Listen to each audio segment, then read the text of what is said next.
It's Dr. T, and this episode we're answering the question, why is the political right able to dominate politics right now? Well, we've spent decades getting here, but the Republican Party and those on the right have taken a two-pronged approach. The first was to gain control of the state legislatures, and the second was to message consistently against not just Democrats and people who thought themselves as liberals, but against government in general. So why the state legislatures? Well, the answer is simple. The state legislatures control the congressional maps. Every 10 years, we conduct the census, and it tells us where people are. And based on those numbers, we redistribute the 435 members of the House of Representatives to the states, depending on their population. And the states redraw their congressional maps in terms of where the districts are, who's in them, etc. And the state legislatures are the ones that do this. And so they have moved towards controlling as many state legislatures as they can, and then using the practice of gerrymandering, which anybody my age learned in their social studies class in junior high, that this was terrible, right? That this was a bad way to do things. This was something that ought not to be done. But it's what's being done. And by gerrymandering, creating these very odd-shaped districts, they are able to create very safe Republican districts or red districts. And they do that because they can. And it dilutes the power of anybody who might tend to vote Democratic, especially people of color. So they're able to maintain control over more congressional seats, or make it easier for themselves to hold those congressional seats. This means that whatever happens in the primary is most important, because whoever wins the primary is going to win that seat because it's a safe seat. So you're getting more and more extreme people who are appealing to the base, who tends to be the more extreme members of any political party.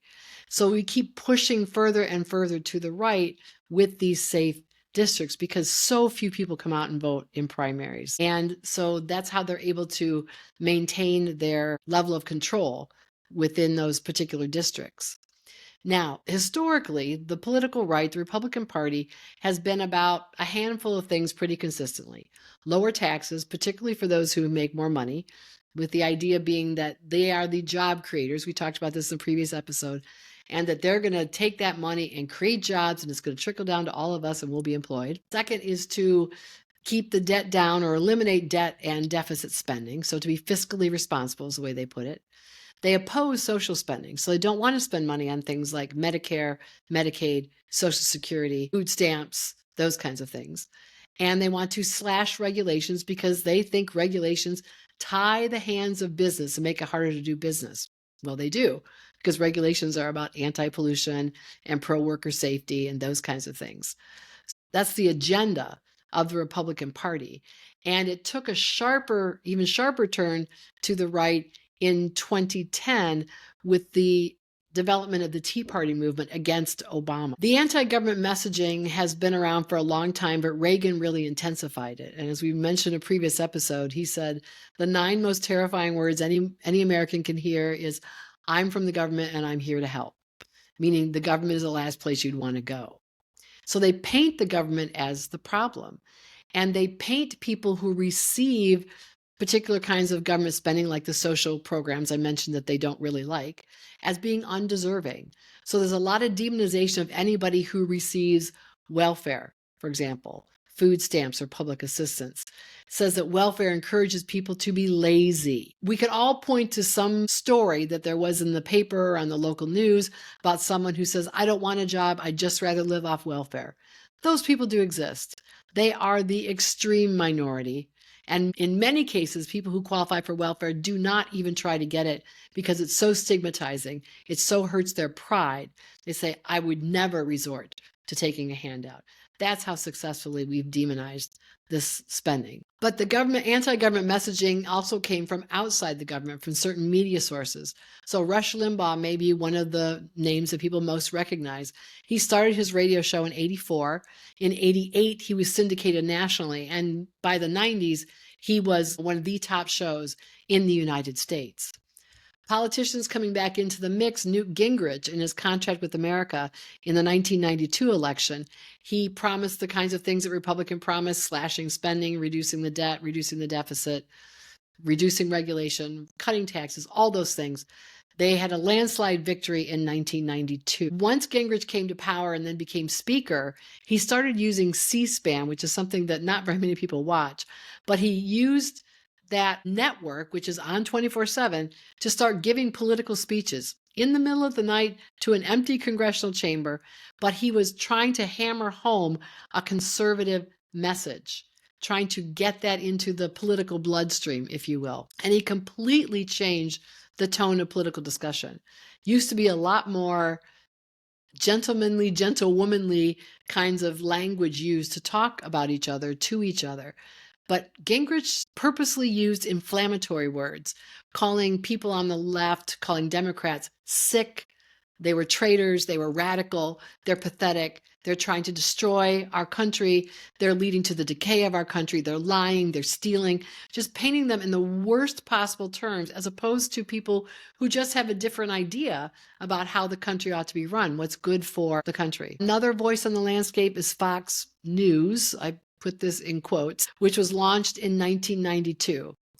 And the reason I put this in quotes is because it was started by Rupert Murdoch, who is a billionaire from Australia, who has a media empire that spans the globe. He has lots of outlets in the United States and in the UK. He worked with Roger Ailes to launch Fox News Network. And you can fact check me on this. They said it at the time. They put it up because they wanted a 24/7 response to what they claimed to be liberal bias in the mainstream media. Now, I just have to put a little footnote in here. The mainstream media in the United States is corporate owned. Corporations are not liberal entities. They are conservative. They are there to make money for their shareholders.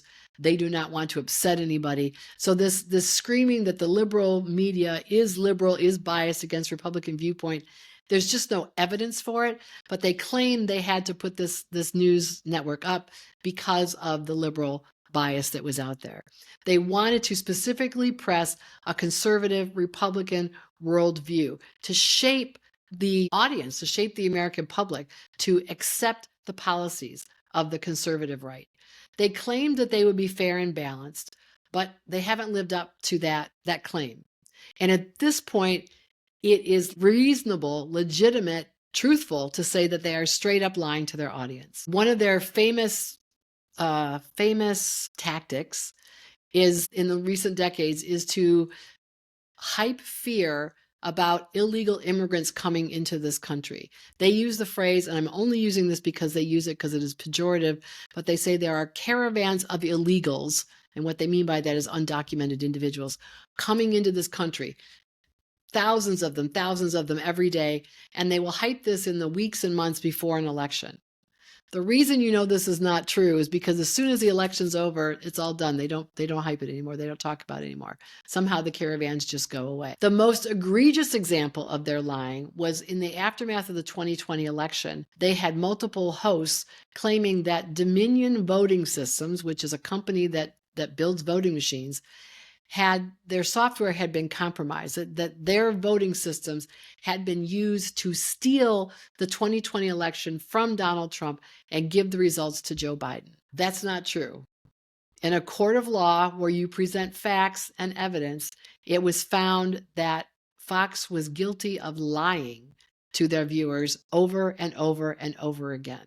When Trump's own attorney general, his individual in charge of running election integrity, all said it was a lie that the election was stolen, Fox kept pushing that lie to the American people. And they were forced to pay $787.5 billion with a B, over $750 billion. They never had to apologize or make any kind of statement on air to correct the record with their viewers. They just paid the money. And given the profits for Fox, it's not going to stop. So what this means is that Fox managed to radicalize a great portion of the American population. 30 to 40% of people believe the election was stolen from Trump in 2020, that he was the rightful winner. And Fox has become sort of the default news for many people. Keep your eyes open when you walk around the world. I've been in Dunkin' Donuts, at bars, at restaurants, car dealerships, doctor's office, dentist's office. Fox is on in the background.